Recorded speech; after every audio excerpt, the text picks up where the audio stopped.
Dahil dumating sila Ate Beth galing Negros, marami silang mga pasalubong na dala. Tulad nitong napaka-fresh na mga isda. Sarap nito sa sabaw with malunggay. Nagdala rin sila ng malalaking pusit, dalo pa ang tawag sa amin dyan. Gawin namin itong calamaris mamaya, yummy! May mga daing din silang dala. Ang sarap nito kasi di talaga ito maalat at napaka-crispy pag ito ay naprito. Nagdala rin sila ng saging saba. Tanim ng papa namin ito, bagong pitas lang, sarap sa alamang. Dahil pauwi na rin sila Ate Beth sa Japan, namili na rin sila ng mga pasalubong sa mga staff nila doon sa Japan.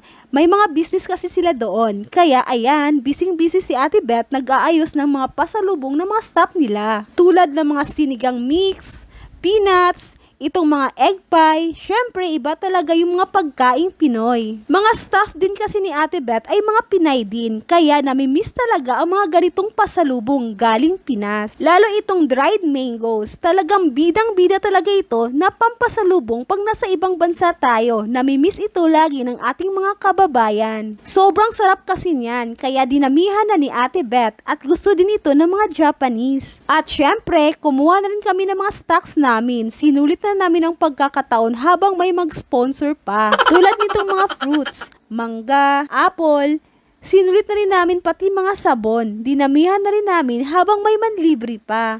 Thank you Ate Beth. Bali, dispedida na rin kasi nila kasi babalik na rin sila sa Japan kinabukasan kaya may kunting kainan kaming piniprepare. Nag-prepare kami ng mga foods tulad nitong shrimp, pang butter garlic, at itong barbecue. Nagtulong-tulungan na kaming ma-prepare ito lahat dahil magagabi na para makahabol at maihaw na ito habang maliwanag pa. Huwag kayong mag-alala mga mi, naghugas kami ng mga kamay dyan. Itong malaking pusit, nakaslice na din ito para pang calamaris. Super yummy talaga nito at napaka-crispy at lambot talaga. Di na nakuna ng video kanina dahil gutom na ako at napasarap ang kain. Saka na-realize nung nabusog na ako, di pala ako naka-video.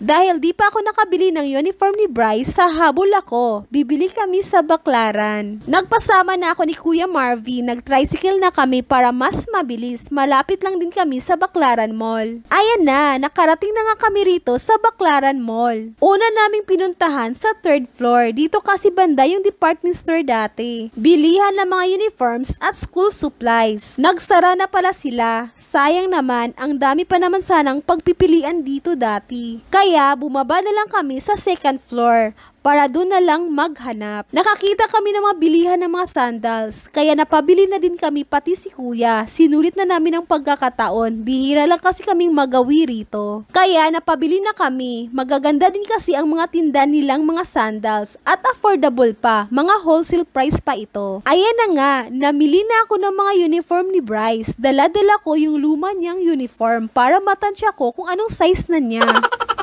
Tumangkad na din kasi kahit papano si Bryce. Magbibinata na rin, grade 6 na kasi. 6 na pirasong mga polo type at pants ang binili ko sa kanya. Kasi kasya pa naman yung ibang mga uniform niya last year, kaya tamang-tama lang ito. Sa mga gusto pang humabol, ito pala ang mga price list nila. Ito naman ang mga price list ng mga sando nila. Sobrang daming pagpipilian at makaka-discount talaga kayo dito. Tapos na kaming namili. Dahil nabigatan na si Kuya Marvin sa pinamili namin, hinila na lang niya itong malaking plastic.